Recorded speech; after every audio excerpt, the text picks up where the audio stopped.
ब्रह्मांड का व्यास 10 पे पावर 8 प्रकाश वर्ष है, लगभग 10 पे पावर 8 प्रकाश वर्ष। ठीक है। और मंदाकिनी तारों का समूह है जो धुंधला सा दिखाई पड़ता है। ठीक है। और आकाशगंगा की सबसे नज़दीक की जो मंदाकिनी है वो देवयानी है, जिसको इंग्लिश में एंड्रोमेडा नाम दिया गया है। और नवीनतम ज्ञात मंदाकिनी जो है वो ड्वार्फ मंदाकिनी है। ठीक है। और हमारा जो सूर्य है लगभग 30,000 प्रकाश वर्ष दूर है, मतलब कि गैलेक्सी से 30 के प्रकाश वर्ष दूर है। दूसरा है कि इसकी गति लगभग 250 किलोमीटर पर सेकेंड की होती है। इसका परिक्रमण काल लगभग 25 करोड़ वर्ष है, जिसको ब्रह्मांड वर्ष भी कहते हैं। सूर्य अपनी अक्ष पे पूर्व से पश्चिम की ओर घूमता है और इसका मध्य भाग 25 दिनों में वो ध्रुवीय भाग 35 दिनों में एक घूर्णन करता है। सूर्य एक गैसीय गोला है जिसमें से हाइड्रोजन लगभग 71%, हीलियम 26.5%, अन्य तत्व जो हैं 2.5% है। सूर्य का केंद्रीय भाग क्रोड कहलाता है। ठीक है। जिसका ताप लगभग 1.5 × 10⁻⁴ यानी कि 1.5 करोड़ सेल्सियस का होता है, तथा सूर्य की बाहरी सतह 6000 डिग्री सेल्सियस का ही होता है।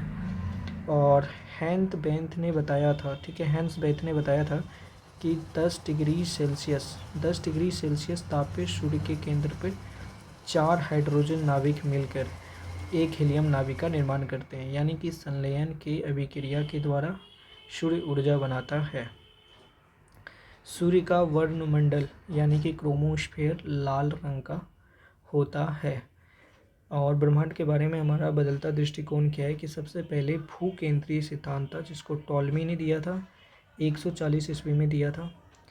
कॉपरनिकस की बात की जाए तो ये 1473 से लेकर 1543 ईस्वी के बीच जीवित रहा।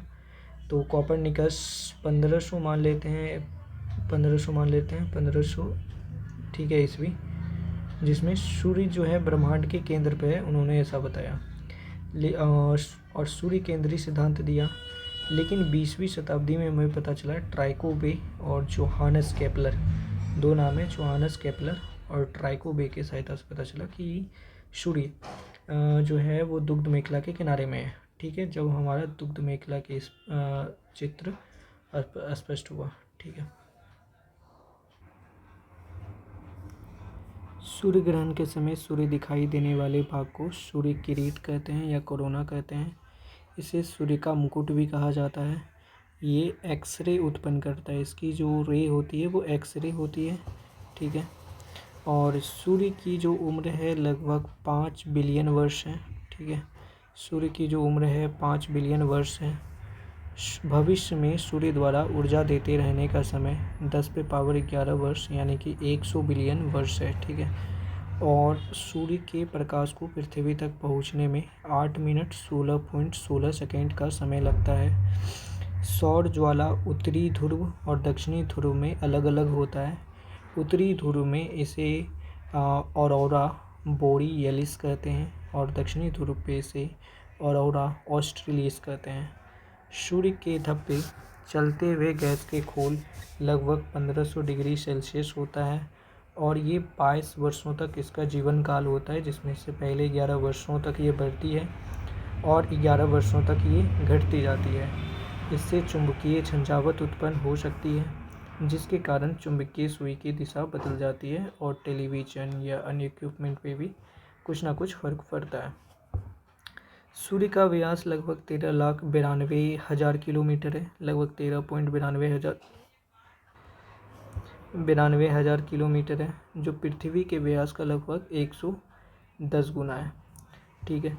सूर्य हमारी पृथ्वी के 13 लाख गुना बड़ा है। ठीक है। 13 लाख गुना बड़ा है और पृथ्वी पर सूर्य के ताप का 2 अरबवां भाग यानी कि 2 अरबवां भाग पहुँचता है।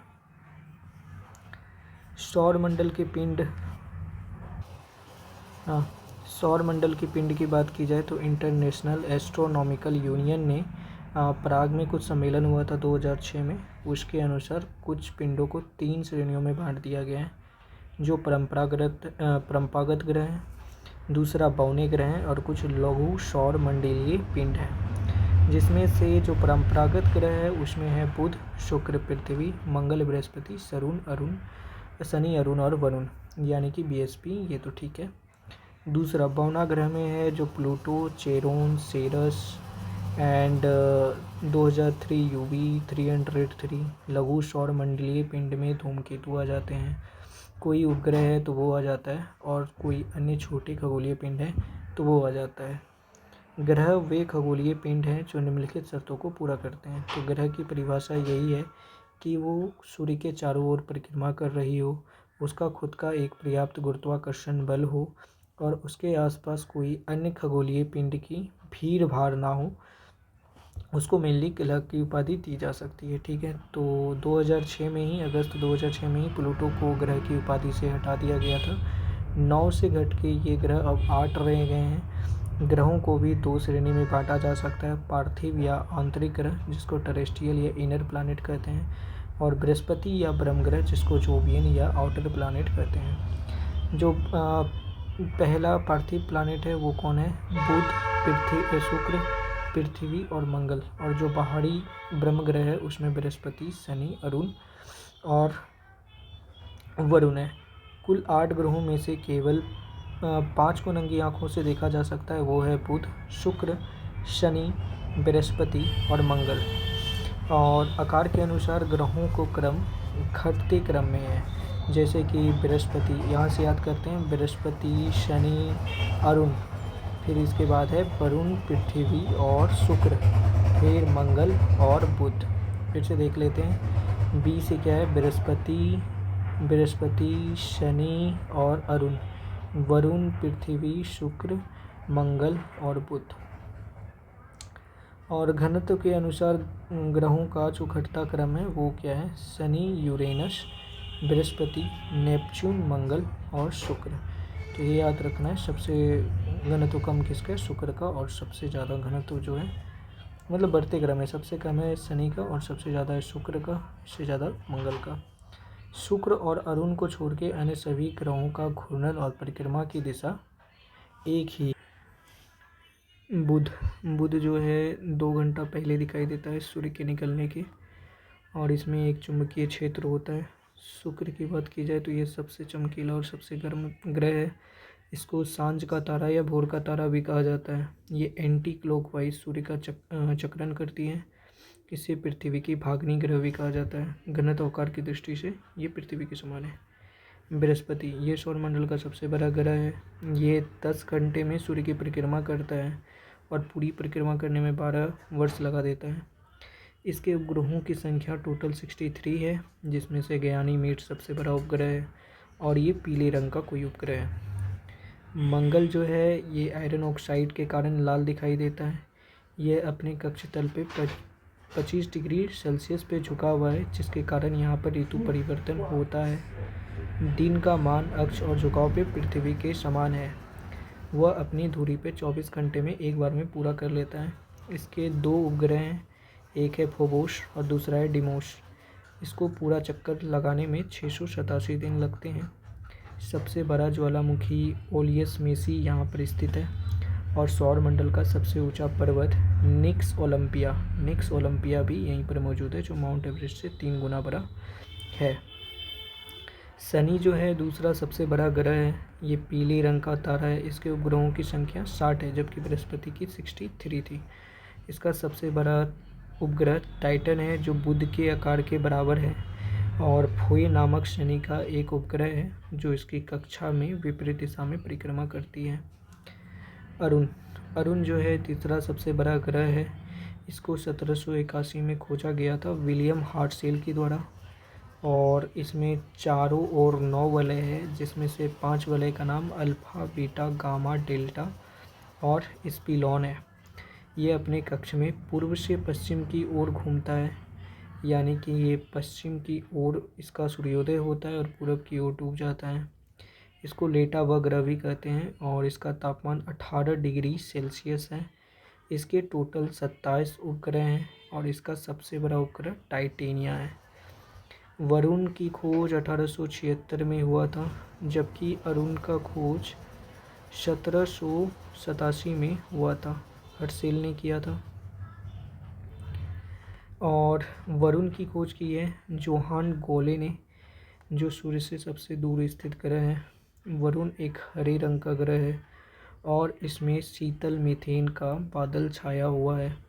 इसके 13 उपग्रह हैं, जिसमें से ट्रिटोन जो है सबसे प्रमुख है। पृथ्वी सौरमंडल का 5वां सबसे बड़ा ग्रह है।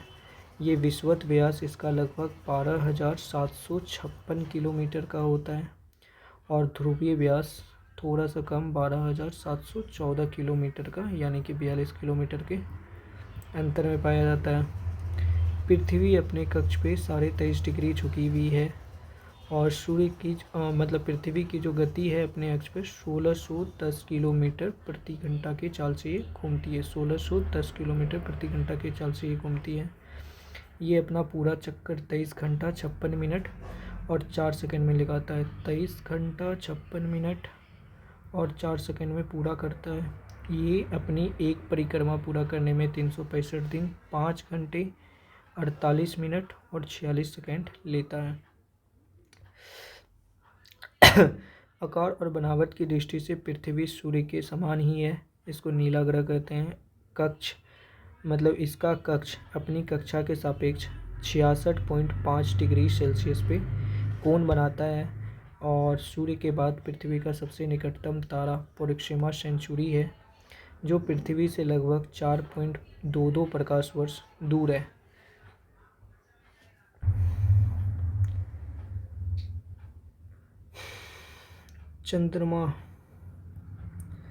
चंद्रमा का जो उच्चतम पर्वत है वो है लीबनिट्ज़ पर्वत, जो कि लगभग 10,000 मीटर ऊंचा है, 10,668। चंद्रमा को जीवाश्म ग्रह भी कहा जाता है। चंद्रमा पृथ्वी का एक परिक्रमा लगभग 27 दिन और 8 घंटे में पूरा करता है और चंद्रमा का एक परिक्रमा और एक घूर्णन बराबर होता है, इसलिए हम चंद्रमा का सदैव एक ही भाग देख पाते हैं। पृथ्वी से चंद्रमा का 57% भाग को देख सकते हैं। चंद्रमा का अक्षतल पृथ्वी के अक्षतल के साथ 58 से 48 डिग्री का अक्षकोण बनाती है और चंद्रमा पृथ्वी के अक्ष के लगभग समानांतर है। चंद्रमा का व्यास लगभग 3480 किलोमीटर है और चंद्रमा का द्रव्यमान पृथ्वी के द्रव्यमान का 1/8 है। सूर्य के संदर्भ में चंद्रमा की परिक्रमा की अवधि 29.53 दिन की होती है, जिसमें 29 दिन 12 घंटे का समय लिया जाता है और इसे चंद्रमास या साइनोनोडिक मास कहा जाता है। नक्षत्र समय के दृष्टिकोण से चंद्रमा लगभग 27.5 दिन का एक नक्षत्र मास होता है। चंद्रमा का 27.5 दिन का एक नक्षत्र मास होता है। ज्वार उठने के लिए सौर और चंद्रमा की शक्तियों का अनुपात 11:5 होना चाहिए। मतलब चंद्रमा भी उतना ही पुराना है जितना पृथ्वी है, लगभग 460 करोड़ वर्ष। इसकी चट्टानों में टाइटेनियम की मात्रा बहुत अधिक पाई जाती है। यम का खोज 1930 में हुआ था, जिसे क्लाड टाम्बो ने किया था। इसके बौना ग्रह होने का कारण क्या है कि कक्षा का वृत्ताकार न होना, वरुण की कक्षा को काटना, चंद्रमा से छोटा होना। सीरस जो है इसकी खोज की थी पियाजी ने और इसको संख्या 1 के नाम से जाना जाता है और ये बुध के व्यास का 1/5 है। सीरस। अन्य बौने जो ग्रह हैं वो है चेरोन 203 यूवी 313 आइरिस। लघु सौरमंडलीय पिंड क्या है? एक तो क्षुद्र ग्रह हो गया। एक क्षुद्र ग्रह का नाम है फोरवेस्टा, जिसको नंगी आंखों से देखा जा सकता है, फोरवेस्टा। धूमकेतु मेनली पुच्छल तारा को कहते हैं धूमकेतु, ठीक है। सौरमंडल के बहुत ही छोटे छोटे अरबों पिंड विद्यमान हैं। धूमकेतु केवल तभी दिखाई पड़ता है जब ये सूर्य की ओर अग्रसर होता है। हैले नामक जो धूमकेतु है उसका परिक्रमण काल लगभग 76 वर्ष है। अंतिम बार वो 1986 में दिखा था और अब वो 2062 में दिखेगा। बुध का जो व्यास है वो 4878 है, जो मंगल के व्यास के लगभग बराबर है, यानी कि 6796। शुक्र और पृथ्वी का व्यास लगभग बराबर है, 12,000 किलोमीटर के आसपास का क्षेत्र है। अरुण और वरुण का व्यास लगभग बराबर मान सकते हैं, 50 50,000 किलोमीटर का लगभग रेंज मान सकते हो। दूसरा है एक बृहस्पति और शनि, जो कि लगभग 1,20,000 से 1,42,000 के बीच पड़ता है।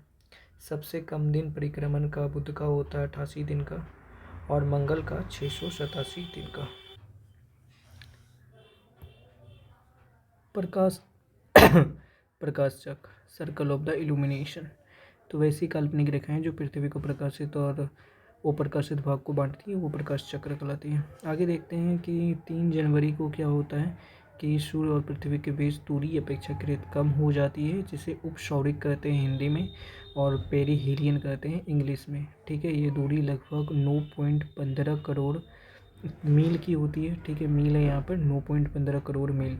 इसके विपरीत उत्तरायण की स्थिति में 4 जुलाई को पृथ्वी जो है सूर्य से कुछ दूरी पर चली जाती है, इसे अपसौरिक कहते हैं। ये दूरी लगभग 9.5 करोड़ मील की होती है, यानी कि पेरिहीलियन और एपहीलियन, यानी कि उपसौरिक और अपसौरिक। यानी कि 4 जुलाई और 3 जनवरी के बीच जो अंतर होता है सूर्य और पृथ्वी के बीच का, वो होता है वैसे तो 9.15 करोड़, 9.45 करोड़, लेकिन 0.3 करोड़ का अंतर है, यानी कि 30 लाख का।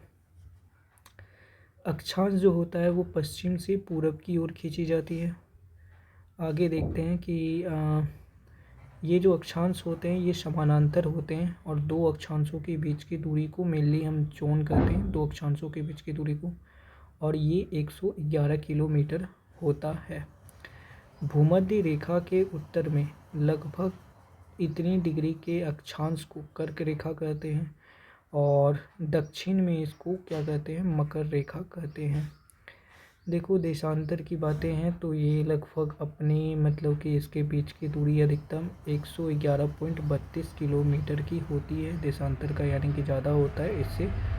और दूसरा क्या है कि ये गुजरने वाली 0 डिग्री देशांतर माना जाता है। ग्रीनविच वेधशाला से गुजरने वाली जो रेखा होती है देशांतर, ग्रीनविच वेधशाला से जो गुजरने वाली देशांतर रेखा होती है, इसे 0 डिग्री देशांतर माना जाता है। फिर है कि देशांतर के आधार पर ही किसी स्थान का समय ज्ञात किया जाता है। जब 2 देशांतर रेखाओं के बीच की दूरी को क्या कहते हैं, गोरे के नाम से जानते हैं।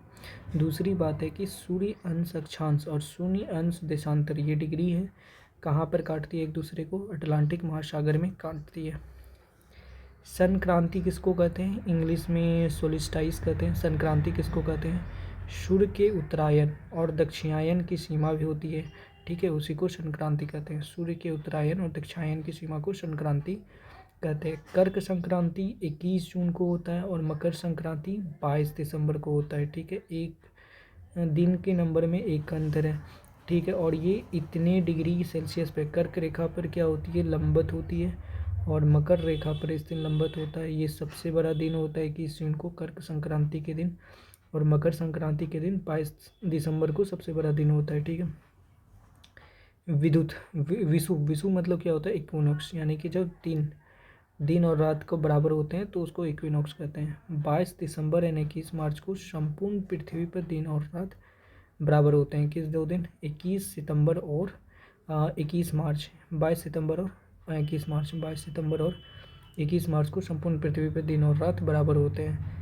शरद विषुव किसे कहते हैं, मतलब इसे क्रमशः शरद विषुव भी कहते हैं और वसंत विषुव भी कहते हैं। इंग्लिश में कहते हैं ऑटोमिनल इक्विनेक्स, और दूसरा है वर्नल इक्विनेक्स। ठीक है, सूर्य ग्रहण, जब सूर्य और पृथ्वी के बीच में चंद्रमा आए, ठीक है, जब सूर्य और पृथ्वी के बीच में चंद्रमा आए तो उसे सूर्य ग्रहण कहते हैं। और जब सूर्य और चंद्रमा, फिर क्या है, सूर्य और पृथ्वी चंद्र ग्रहण, जब सूर्य और चंद्रमा के बीच पृथ्वी आ जाए, सूर्य और चंद्रमा के बीच पृथ्वी आ जाए, नीला ग्रह, तो उसको क्या कहते हैं, चंद्र ग्रहण।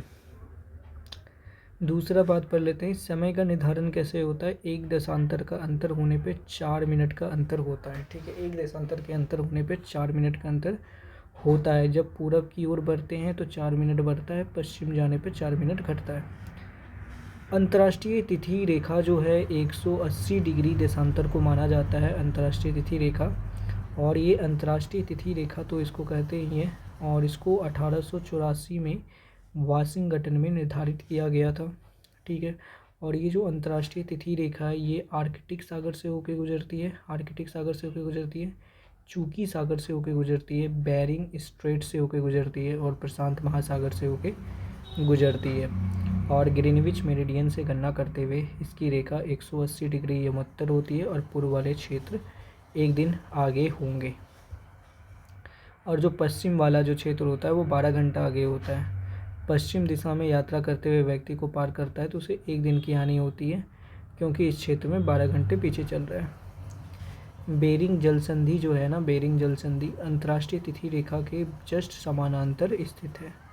समय जोन वो मानक समय क्या है कि विश्व को 24 समय जोनों में विभाजित किया गया है और इन समय जोन को क्या कहते हैं, ग्रीनविच मीन टाइम वो मानक समय, ठीक है।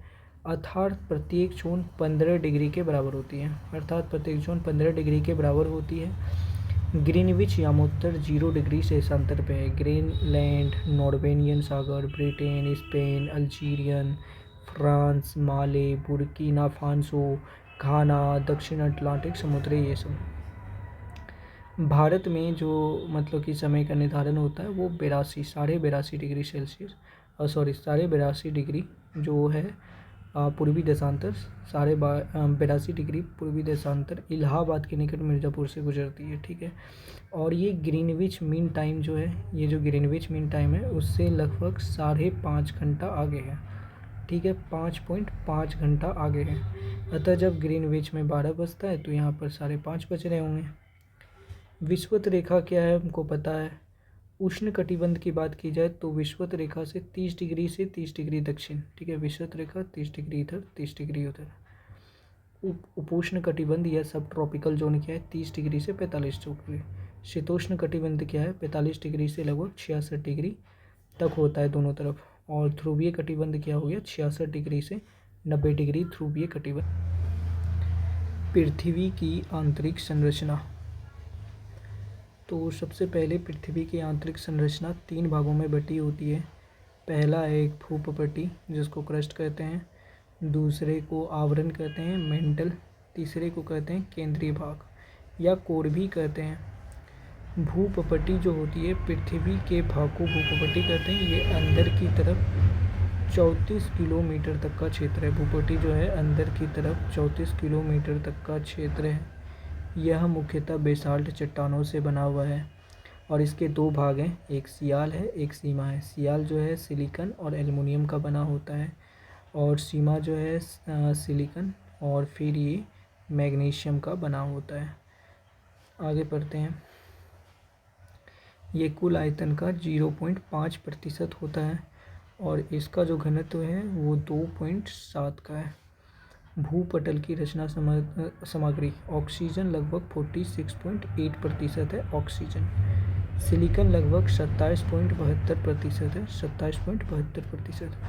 और तीसरे स्थान पे एल्युमिनियम है जो लगभग 8.13% है, 8.13% है। मेंटल की बात की जाए तो ये 2900 किलोमीटर का एक मोटा मुख्यतः बेसाल्ट पत्थरों का बना हुआ एक क्षेत्र है। मेंटल के हिस्से में ही मैग्मा चैम्बर होता है। मेंटल के हिस्से में मैग्मा चैम्बर होता है और इसका औसत घनत्व 3.5 से लेकर 5.5 ग्राम सेंटीमीटर तक होता है, जो कि पृथ्वी का औसत घनत्व भी है। ये पृथ्वी का लगभग 83% भाग घेरे हुए है। कोनराड संबद्धता किसको कहते हैं, ऊपरी क्रस्ट और निचली क्रस्ट के बीच का जो सीमा है उसको कहते हैं, ये मान के चलते हैं। दूसरा है मोहसीविक डिसकंटिन्यूटी, इसको क्या कहते हैं, क्रस्ट और मेंटल के बीच का सीमा क्षेत्र, क्रस्ट और मेंटल के बीच के सीमा क्षेत्र। दूसरा है कि रेपेटी असंबद्धता, यानी कि क्या होगा, ऊपरी मेंटल और निचली के बीच का जो सीमा क्षेत्र है उसको कहते हैं गुटेनबर्ग, निचले मेंटल और ऊपरी क्रोड। और इसी तरह सारा केंद्रीय जो भाग है वो निकेल और फेरस से मिलके बना हुआ है, ठीक है। केंद्रीय भाग जो है निकेल और फेरस से मिलके बना हुआ है, जिसका औसत घनत्व जो है 13 ग्राम पर सेंटीमीटर क्यूब है। जिसका औसत घनत्व कितना है, 13 ग्राम पर सेंटीमीटर क्यूब है, जो पूरे पृथ्वी का कुल आयतन का 16%, जो पूरे पृथ्वी के कुल आयतन का 16% है।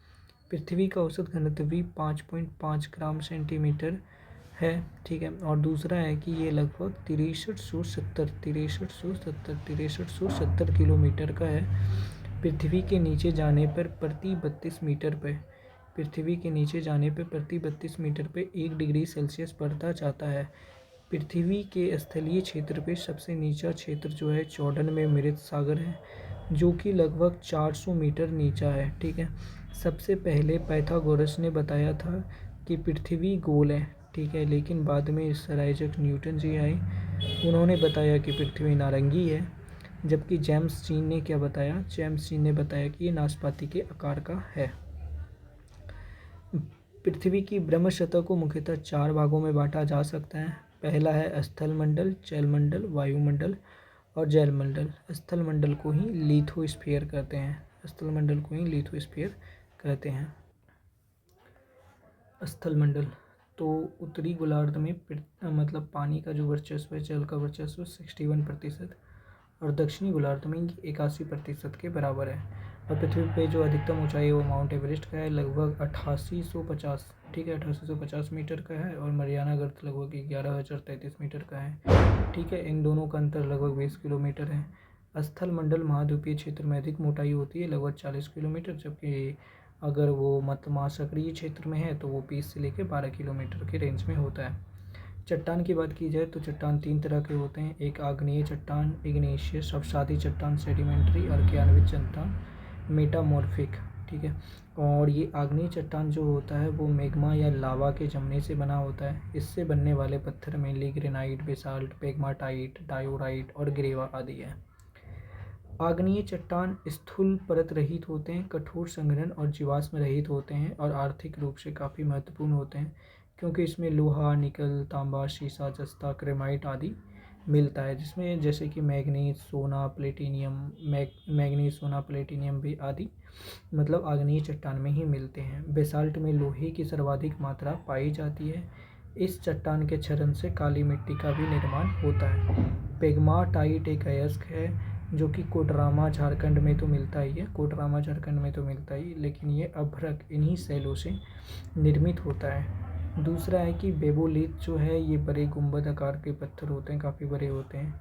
स्टॉक भी एक मतलब उसी गुंबद के आकार के गुंबद नुमा ही कुछ बहुत बड़े बड़े पत्थर होते हैं, जिसका विस्तार 100 किलोमीटर से कम होता है।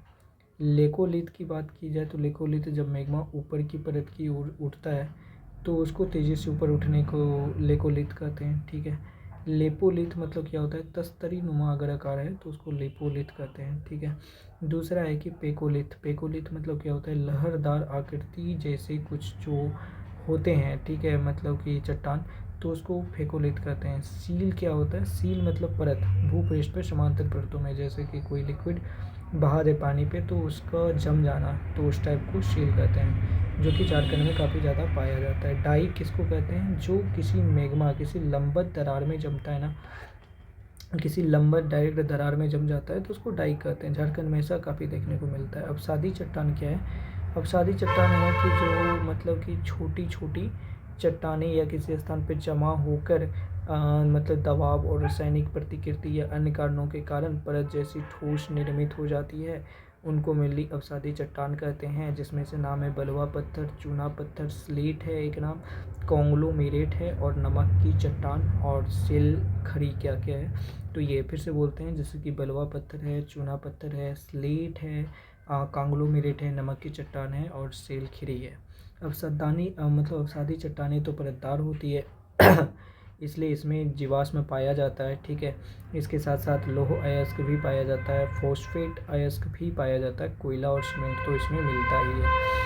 इसी अवसादी चट्टान में खनिज तेल भी मिलता है और ये अवसादी चट्टान दामोदर घाटी, महानदी और गोदावरी नदी बेसिन में मिलता है मेनली। तो दामोदर हो गया, महानदी हो गया और गोदावरी बेसिन में ये अवसादी चट्टानों में कोयला पाया जाता है। आगरा का किला हो या दिल्ली का लाल किला हो, ये दोनों ही लाल कलर के बलुआ पत्थर से मिला हुआ है। और क्रियान्वित क्या होता है कि आग्नेय हो या अवसादी चट्टान हो, उसी से मतलब कि क्रियांतरित चट्टानों का निर्माण होता है, तो उसको क्रियान्वित कहते हैं। दूसरा है कि ग्रेनाइट जो है नीस में बदल जाता है, ग्रेनाइट जो है वो नीस में चेंज होता है। साइनाइट नीस में चेंज होता है। ग्रेवो सरपेंटाइन में चेंज होता है। बेसाल्ट सिस्ट में जम जाता है। बिटुमिनस कोयला ग्रेफाइट बन जाता है। बिटुमिनस जो कोयला होता है वो ग्रेफाइट बन जाता है।